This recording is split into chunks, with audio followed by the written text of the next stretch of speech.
Welcome students. আজ class 12 third semester chemistry একদম প্রথম চ্যাপ্টার লিকুইড স্টেট মানে তরল অবস্থা, সেই চ্যাপ্টারের দ্রবণ চ্যাপ্টারের সলিউশন চ্যাপ্টারের একদম প্রথম ক্লাস নিয়ে আমরা আলোচনা করছি। তো এই ক্লাসে প্রথমে যেটা শিখতে হবে বাষ্পচাপ, ভেপার প্রেসার আর রাউলস ল। দেখো এখানে জল নেওয়া হয়েছে, ওয়াটার, এখানে নেওয়া হয়েছে শুধু চিনি, সুগার। এটা 5 মোল নেওয়া হয়েছে, এটা 2 মোল নেওয়া হয়েছে। নিশ্চয়ই জলটা কি হবে? সলভেন্ট মানে হচ্ছে দ্রাবক, আর চিনিটা হচ্ছে দ্রাবক মানে হচ্ছে সলিউট। এখন এর মধ্যে চিনিটা ঢেলে দিয়েছো, ঢালতে দ্রবণ হয়েছে, সলিউশন হয়েছে, দেখো লেখা আছে। এখন দেখো পিওর সলভেন্টের ভালো করে বোঝার চেষ্টা করো, কটা মলিকিউল ভেপার হয়েছে? বাষ্প তো যে কোনো টেম্পারেচারই হয়, বাষ্পায়ন, তাই না? ভেপারাইজেশন। কটা মলিকিউল হয়েছে? 7টা মলিকিউল দেখো ভেপার হয়েছে। চিনিতে কি আর ভেপার হয়? এটা তো ভোলাটাইল মানে হচ্ছে উদ্বায়ী পদার্থ, এটা নন ভোলাটাইল, অনুদ্বায়ী পদার্থ। চিনি কোনোদিন ভেপার হয় না। তাহলে জলে চিনি মিশিয়েছো, একই জল, তার মধ্যে চিনি মিশিয়েছো, তো জলটা তো ভেপার হবে। হ্যাঁ, ভেপার হয়েছেই তো, কিন্তু এখানে এতগুলো মলিকিউল ভেপার হলো, এখানে মাত্র কটা মলিকিউল ভেপার হয়েছে? দেখো 3টে মলিকিউল ভেপার হলো। কেন? জলে চিনি মেশালে ভেপার কমে যাচ্ছে কেন? কারণ এর সারফেসে শুধু জলই ছিল, এর সারফেসে জলের মাঝখানে মাঝখানে চিনি ঢুকে আছে। তাহলে এর সারফেসে ওয়াটার মলিকুলের নাম্বার বেশি বলে এর ভেপার বেশি হচ্ছে, আর এখানে ওয়াটারের মাঝখানে মাঝখানে যেহেতু চিনি ঢুকে আছে, ভেপার কম হচ্ছে। তাই জন্য সবসময় মনে রাখবে পিওর সলভেন্টের থেকে সলিউশনে ভেপারটা কমে যাচ্ছে, আর ভেপার কমে যাওয়া মানে ভেপার প্রেসারও কম হবে। আরে ভেপারটা যে প্রেসার দেয় সেটাই তো ভেপার প্রেসার। বাষ্প যে চাপটা দেয় তাকেই তো বলা বাষ্পচাপ। তাহলে বাষ্পচাপ এর থেকে এর কমে যাচ্ছে। তাহলে এর ভেপার প্রেসার যদি P0 ধরো, মানে P0, এর ভেপার প্রেসার যদি P ধরো, তাহলে P0টা অবশ্যই, আমি এটাকে P0 বলছি, অনেকে P0 পাবো, যা ইচ্ছা ভাবো, P0টা P এর থেকে বড়। তার মানে বাষ্পচাপ কমে যাচ্ছে যদি তার মধ্যে কোনো অনুদ্বায়ী দ্রাবক দাও, মানে নন ভোলাটাইল সাবস্টেন্স দাও। ঠিক আছে? তো দেখো কি P0টা কি, P0টা কি? বিশুদ্ধ দ্রাবকের বাষ্পচাপ, vapour pressure of pure solvent. পিটা কি? পিটাও তো অ্যাকচুয়ালি সলভেন্টেরই ভেপার প্রেসার, কিন্তু এটা শুধুমাত্র জলের ভেপার প্রেসার। এটা জল আর চিনি মেশানো অবস্থায় জলের ভেপার প্রেসার। ওই জন্য বলছে দেখো vapour pressure of pure solvent, আর এটা vapour pressure of solvent in solution. মানে এটা দ্রবণের মধ্যে দ্রাবকের বাষ্পচাপ, আর এটা বিশুদ্ধ দ্রাবকের বাষ্পচাপ, দুটো আলাদা। রাউল্ট যে সূত্রটা দিয়েছে সেটা হচ্ছে P=P0 × x1, মানে দ্রবণের মধ্যে দ্রাবকের বাষ্পচাপ সমান বিশুদ্ধ দ্রাবকের বাষ্পচাপ ইনটু মোল ভগ্নাংশ দ্রাবকের। দ্রাবকটা, সলভেন্টটা সবসময় আমরা 1 ধরবো, আর সলিউট দ্রাবটা সবসময় আমরা 2 ধরবো। এখানে x1 মানে হচ্ছে দ্রাবকের মোল ভগ্নাংশ, ঠিক আছে? মোল ফ্র্যাকশন অফ সলভেন্ট। ওই জন্য মোল ফ্র্যাকশন অফ সলভেন্ট কি করে আমরা বের করব? সলভেন্টের mole number by total mole number, মানে দ্রাবকের মোল সংখ্যা বাই মোট মোল সংখ্যা। দ্রাবকের মোল সংখ্যা কত ছিল? 5, 5 ওপর বসিয়েছি, বাই 5+2, এইভাবে বের করব। এটা হচ্ছে রাউলস ল। এই রাউলস লটা অবশ্যই বাষ্পচাপ সংক্রান্ত রাউলস ল। অবশ্যই এটা ভোলাটাইল নন ভোলাটাইল, মানে ভোলাটাইল সলভেন্টের মধ্যে নন ভোলাটাইল সলিউট মিশিয়েছো। এবারে আরেকটা রাউলস লতে আসবো আমরা, দুটোই ভোলাটাইল, মানে সলভেন্টটাও ভোলাটাইল, সলিউটটাও ভোলাটাইল। মানে এখানে যেমন জলে চিনি মিশিয়েছো, পরেরটায় জলে আর চিনি মেশাওনি, জলে মিশিয়েছো অ্যালকোহল। দেখো এটা জল নিয়েছো আর এটা নিয়েছো অ্যালকোহল, দেখো অ্যালকোহল লেখা আছে, হ্যাঁ কি না? জলে অ্যালকোহল মেশালে কি হচ্ছে শুনে নাও। আগেরটা জল ভেপার হচ্ছিল, এখানেও জল ভেপার হচ্ছে, দেখো 7টা মলিকুল, আগেও 7টা মলিকুল ছিল। আগেরটা চিনি তো ভেপার হয় না, যেন কোনো ভেপার হয়নি দেখো উপরে, কিন্তু এখানে অ্যালকোহল নিয়েছে, অ্যালকোহল তো ভেপার হবে। কটা হয়েছে দেখো? 2টো অ্যালকোহল ভেপার হয়েছে। এবার জলের মধ্যে অ্যালকোহল ঢেলে দিয়েছো, ঢালতে যে সলিউশনটা হয়েছে সেই সলিউশনের মধ্যে দেখো জলও ভেপার হয়েছে, আবার দেখো অ্যালকোহলও ভেপার হয়েছে। স্বাভাবিক, দুরকমই ভেপার হবে। তাহলে ভাবো এর ভেপার প্রেসারটাকে আমরা P10 ধরবো, এর ভেপার প্রেসারটাকে P20 ধরবো, আর এই টোটাল ভেপার প্রেসারটাকে আমরা কি ধরবো? P ধরবো। এর মধ্যে শুধু জলের ভেপার প্রেসারটাকে আমরা ধরবো P1, আর শুধু অ্যালকোহলের ভেপার প্রেসারটাকে ধরবো P2।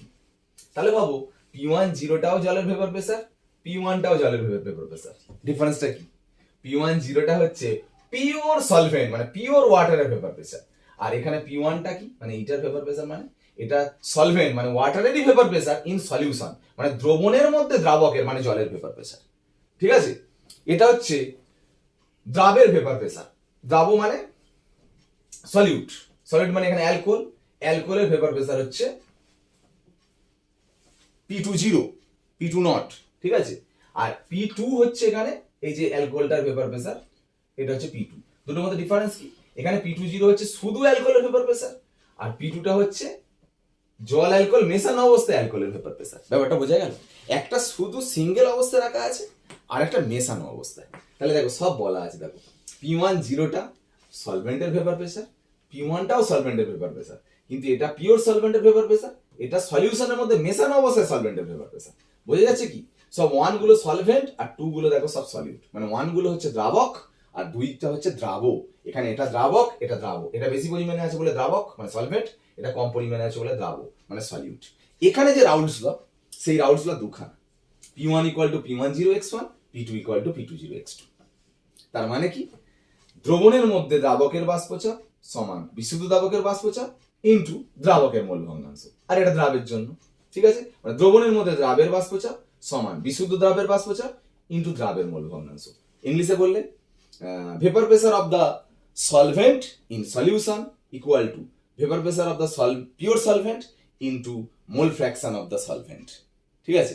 তো এইভাবে ব্যাপারটা হচ্ছে। রাউলস ল গুলো বুঝতে পারলে? দেখো x1 মানে n1 by n1 plus n2, R x2 মানে কি হবে n2 by n1 plus n2। তাহলে x1 আর x2 যদি যোগ করি কি হবে? এইটা দুটো যোগ করলে কি হবে? Equal to 1। তাহলে এই P1 আর P2টা কি? এই যে ওয়াটারের ভেপার প্রেসারটা P1 আর এই অ্যালকোহলের ভেপার প্রেসারটা P2 সলিউশনের মধ্যে, আর দুটো মিলিয়ে টোটাল যে ভেপার প্রেসারটা আমরা P বলছি, টোটাল সলিউশনের ভেপার প্রেসার P মানে P1 plus P2, P equal to P1 plus P2। P1 আর P2 যদি যোগ করো তাহলে এই দুটো যোগ করে দেবে, তাহলে এটা অ্যান্সার হবে। তার মানে টোটাল সলিউশনের ভেপার প্রেসারের ফর্মুলা হচ্ছে এটা। হ্যাঁ কি না বলো? তাহলে এইখানে যে ব্যাপারটা দেখতে পাচ্ছ যে আমরা ভেপার প্রেসার অ্যান্ড রাউলস লটা পুরোপুরি বুঝে গেলাম, হ্যাঁ কি না? তো নেক্সট আমরা যেটা করব সেটা হচ্ছে solubility of gas in liquid, মানে তরলের মধ্যে গ্যাসের দ্রাব্যতা। এখানে আমরা প্রথম যেটা শিখবো সেটা হচ্ছে টেম্পারেচারের এফেক্ট। টেম্পারেচার, দেখো কোল্ড ড্রিঙ্কসের বোতল তোমরা দেখে বুঝতে পারছো, কোল্ড ড্রিঙ্কসের বোতলে ভালো করে ভাবো, একই কোল্ড ড্রিঙ্কসের বোতল কখন এরকম হবে কখন এরকম হবে। যদি হাই টেম্পারেচার রোদে যদি বোতল রাখো দেখবে এরকম হয়ে গেছে, গ্যাসগুলো বাইরে বেরিয়ে যাচ্ছে। আর যদি ফ্রিজের মধ্যে রাখো দেখবে এরকম আছে। তাহলে ফ্রিজে রাখলে সলিবিলিটি বেশি, দাব্যতা বেশি, আর গরমে রাখলে দাব্যতা কম। তার মানে সলিবিলিটি টেম্পারেচারের সঙ্গে ইনভার্সলি প্রপোর্শনাল, মানে টেম্পারেচার বাড়ালে সলিবিলিটি কমে, মানে টেম্পারেচার বাড়ালে সলিবিলিটি কমে যাচ্ছে, টেম্পারেচার কমালে সলিবিলিটি বেড়ে যাচ্ছে। আচ্ছা, এই যে দুদিকে যাচ্ছে, মানে টেম্পারেচার কমালে এইদিকে যাচ্ছে, টেম্পারেচার বাড়ালে এইদিকে যাচ্ছে, এটা কেন হচ্ছে? দেখো এইটার মানে হচ্ছে লিকুইড আর গ্যাসটা আলাদা হয়ে গেছে। এইখানে মানে হচ্ছে গ্যাসটা লিকুইডের মধ্যে সলিবল হয়ে গেছে। এখন কথা হচ্ছে দুদিকে যে রিয়াকশন হচ্ছে, ডেল এইচ লেস দ্যান 0 মানে সবসময় সামনের দিকে রিয়াকশনটা হচ্ছে প্লাস হিট মানে এক্সোথার্মিক রিয়াকশন, তাপমোচী, আর বাঁদিকে রিয়াকশন হচ্ছে মাইনাস হিট মানে মাইনাস তাপ মানে হচ্ছে এন্ডোথার্মিক তাপশোষী। এটা এক্সোথার্মিক তাপমোচী, এদিকে এন্ডোথার্মিক তাপশোষী। তার মানে ভালো করে ভাবো, আমি যদি তোমার টেম্পারেচার বাড়িয়ে দিই তুমি ঠান্ডার দিকে যেতে চেষ্টা করবে, তাহলে কোল্ড ড্রিঙ্কসের বোতলেরও যদি টেম্পারেচার বাড়িয়ে দিই ওরও ভিতরের মলিকিউলস চেষ্টা করবে ঠান্ডার দিকে যেতে। তুমি বলো কোন দিকে ঠান্ডা, যেদিকে প্লাস হিট না যেদিকে মাইনাস হিট? প্লাস হিট মানে তো আরো হিট তৈরি হচ্ছে, আরো হিট জেনারেট হচ্ছে, আরো এনভায়রনমেন্ট গরম হয়ে যাচ্ছে, তাহলে ওদিকে যাবে কেন? যেদিকে মাইনাস হিট হিটটা অ্যাবজর্ব করে নিচ্ছে ওদিকের এনভায়রনমেন্ট ঠান্ডা হবে মানে ওই দিকে চলে যাবে। ওই জন্য টেম্পারেচার বাড়ালে এই দিকে যায়, ওই জন্য এই দিকে চলে যাচ্ছে। তার মানে এইরকম হয়ে যাচ্ছে, মানে গ্যাস লিকুইড আলাদা হয়ে যাচ্ছে, মানে সলিবিলিটিটা কমে যাচ্ছে। বোঝা গেল ব্যাপারটা? এবারে আরেকটা দেখো এফেক্ট আমরা বলছি, সেটা হচ্ছে প্রেসারের সঙ্গে এফেক্ট। প্রেসার বাড়ালে সলিবিলিটি বাড়ে। ছবি দেখাচ্ছি দেখো, তুমি ধরো এই প্রেসারটা দিয়েছো এখানে, ঠিক আছে? এই প্রেসারটা দিয়েছো, তো এখানে দেখো CO2 গ্যাস আছে, এটা লিকুইড আছে, দেখো কিছু কিছু গ্যাস হালকা সলিবিল হয়েছে। এবার জোরে তুমি চেপে দিয়েছো, দেখো মানে এখান থেকে এখানে যে পিস্টনটা আছে সেই পিস্টনটা দেখো জোরে চেপে দিয়েছো, মানে চেপে দিয়েছো মানে কি গ্যাসের উপরই প্রেসারটা বাড়ালে, এই গ্যাসের উপরই কিন্তু প্রেসারটা বাড়ালে। যত গ্যাসের উপর প্রেসার বাড়াবে এই যে প্রেসারটা বাড়ানোর জন্য কি হচ্ছে বলো তো, তাহলে এইখানের মধ্যে যে গ্যাস আছে না সেই গ্যাসের ভলিউমটা কমে যাবে, কিন্তু স্বাভাবিক। দেখো এখানে দেওয়া আছে, দেখো CO2 গ্যাস আছে, আর যখনই প্রেসারটা বাড়িয়ে দিয়েছো সেই CO2 গ্যাসটা দেখো এইটুখানি জায়গার মধ্যে চলে এসেছে প্রেসারটা বেশি দেওয়ার জন্য, মানে এইখানে গ্যাসের ভলিউমটা কমে যাচ্ছে। মানে সেম স্পেসের মধ্যে, মানে অ্যাকচুয়ালি ভলিউম কমে যাওয়ার জন্য কি হচ্ছে বলতো, একই স্পেসের মধ্যে এর মলিকিউল নাম্বার কিন্তু অনেক বেশি হয়ে যাচ্ছে, অনুসংখ্যা অনেক বেড়ে যাচ্ছে। তখন কি হবে বলতো, তখন কিন্তু তরলে বেশি অ্যাটাচ হয়ে ভিতরে ঢুকে যাওয়ার চেষ্টা করবে, তার মানে হাই সলিবল হয়ে যাবে, মানে গ্যাসটা তত ভিতরে দ্রবীভূত হয়ে গেল। যাক, এই মুহূর্তে একটা আপডেট দিই, একদম এই মুহূর্তে আমি ভিডিও করছি, খেলা হচ্ছে বুঝতেই পারছো, সেমিফাইনাল, ইন্ডিয়া জিতে গেছে, ঠিক আছে।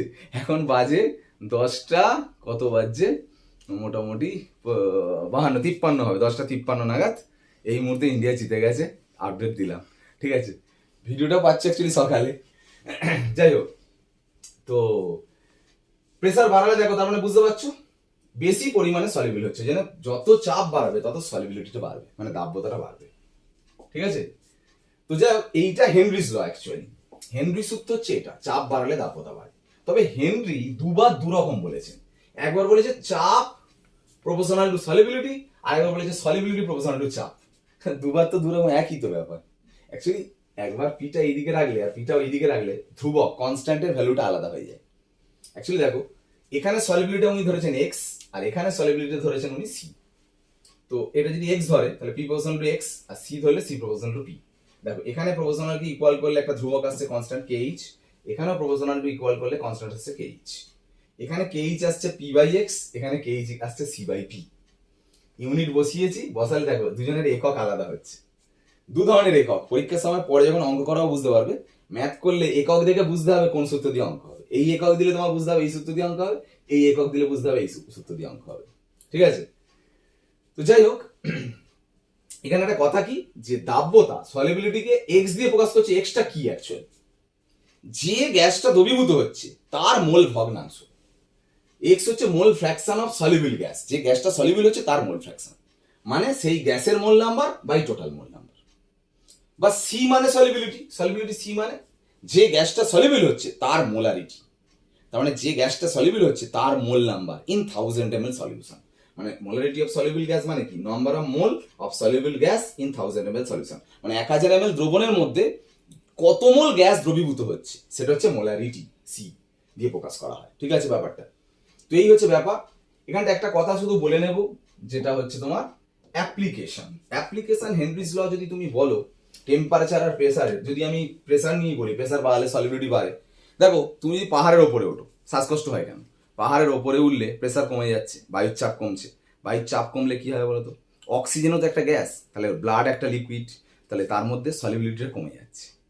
প্রেসার কমলে সলিবিলিটি কমবে, তাহলে অক্সিজেন যত সলিবিলিটি কমে যাচ্ছে, তার মানে আমাদের শ্বাসকষ্টটা বেশি হচ্ছে। আর একটা টেম্পারেচার বাড়ালে সলিবিলিটি কমে। যেমন আমি যদি বলি, বেশি টেম্পারেচার, যদি পুকুরের জলের টেম্পারেচার তুমি বাড়িয়ে দাও, তাহলে সলিবিলিটি কমে যাচ্ছে, মানে গ্যাসের সলিবিলিটি, মানে O2 গ্যাসের সলিবিলিটি কমে যাবে। তখন জলচর প্রাণীরা যারা আছে তাদের কিন্তু একটু বাঁচতে একটু কষ্টকর হবে। ওই জন্য ঠান্ডা জলে জলচর প্রাণীরা বেশি ভালোভাবে বেঁচে থাকে গরম জলের তুলনায়, ঠিক আছে। এগুলো সব অ্যাপ্লিকেশন। লিমিটেশন কি, হেনরিস ল লিমিটেশন তখনই, যে গ্যাসটা দ্রবীভূত হচ্ছে সেই গ্যাসটা যদি দেখা যায় যে রিয়াকশান করছে লিকুইডের সাথে, তাহলে কিন্তু হেনরিস ল খাটবে না। বা দেখা গেল প্রচুর সলিউবল হচ্ছে এমন গ্যাস, যেমন অ্যামোনিয়া, তার ক্ষেত্রে খাটবে না। আবার যে গ্যাস দ্রবীভূত হলে আয়নে ভেঙে যায়, যেমন H+Cl ভেঙে যাচ্ছে, তার ক্ষেত্রে খাটবে না, ঠিক আছে। এইগুলো একটু মনে রাখতে হবে। আর একটা ব্যাপার একটু বলে রাখি, তোমার হচ্ছে মলিকিউলার ওয়েট যত বেশি হবে গ্যাসের, তার সলিবিলিটি তত বেশি হবে। যেমন আমি যদি বলি hydrogen molecular weight 2, oxygen 32, carbon dioxide 44, sulphur dioxide আরো বেশি, বুঝতে পারছো। যত মলিকুলার ওয়েট বেশি হবে, আণবিক গুরুত্ব, তত দাব্যতা মানে সলিবিলিটি বেশি হবে, ঠিক আছে। এটা কিন্তু মাথায় রাখবে, মানে যত মলিকুলার ওয়েট বেশি হবে তত তার পোলারিটি বেশি, নিজেদের মধ্যে অ্যাট্রাকশন বেশি, তার সলিবিলিটিটাও বেশি হবে। আর একটা লাস্ট, যেটা আজকের ক্লাসের সলিড সলিউশন, কঠিন দ্রবণ। কঠিন দ্রবণ মানে অ্যাকচুয়ালি কি, দেখো দু রকম কঠিন মিলিয়ে সলিউশন হতে পারে, এটা একটা এটা একটা। এটা ভাবো, এই যে সাদা সাদা গুলো আছে, এগুলো ধরো কপার ক্রিস্টালের মধ্যে এই কিছু কপার তুলে নিয়ে সেই জায়গায় দেখো ব্লু কালারের কিছু ঢুকিয়ে দেওয়া হয়েছে ওর মধ্যে, এগুলো হচ্ছে জিঙ্ক ভাব, হ্যাঁ। তাহলে কপার ক্রিস্টালের কপার অ্যাটম তুলে নিয়ে সেই জায়গায় জিঙ্ক ডোপিং করেছো, তারপরে সাবস্টিটিউট করেছো, এটাকে বলে সাবস্টিটিউয়েন্সিয়াল সলিড সলিউশন, মানে প্রতিস্থাপিত কঠিন দ্রবণ। যেমন কপার জিঙ্ক মানে কি হয়, ব্রোঞ্জ, পিতল, কাঁসা, যে কোনো অ্যালয়, যে কোনো ধাতু সংকর এটা হয়। আর এখানে দেখো, এটা ধরো আয়রন, আর এইগুলো হচ্ছে কার্বন। মানে আয়রন ক্রিস্টালের মধ্যে কি হচ্ছে, আয়রন তুলে নিয়ে সেই জায়গায় বসাওনি, ভিতরে ভিতরে যে ইন্টারস্টিসিয়াল গ্যাপ আছে, ফাঁকা জায়গা, সেই জায়গায় কার্বন ঢুকিয়ে দিয়েছো। এটা বলে ইন্টারস্টিসিয়াল সলিড সলিউশন। যেমন এক্সাম্পল স্টিলের মধ্যে এই জিনিসটা থাকে। বোঝা গেল ব্যাপারটা? তো এই হচ্ছে প্রথম ক্লাস। তো এই ক্লাসের মধ্যে আমরা কি কি করালাম? Vapour pressure and vapour pressure related Raoult's law, দু ধরনের, একটা ভোলাটাইল নন ভোলাটাইল, একটা ভোলাটাইল ভোলাটাইল। আর কি করালাম? Solubility of gas in liquid, তরলে গ্যাসের দ্রবীভবন, সেখানে টেম্পারেচার আর প্রেসার এফেক্ট করিয়েছি। আর কি করালাম? সলিড সলিউশন, কঠিন দ্রবণ করালাম। কঠিন দ্রবণের দুটো ভাগ নিয়ে আলোচনা করলাম। Theory complete. পরের দিনের ক্লাসে আসছি। ওকে, আবার সামনের দিন দেখা হচ্ছে। চ্যানেল যারা সাবস্ক্রাইব করনি অবশ্যই করে নিও। একদম সুন্দর করে ছবির মাধ্যমে দেখো কেমিস্ট্রিকে ফুটিয়ে তোলা হচ্ছে। পরের দিন আবার দেখা হচ্ছে। আজ ক্লাস এখানে শেষ করলাম। বাই।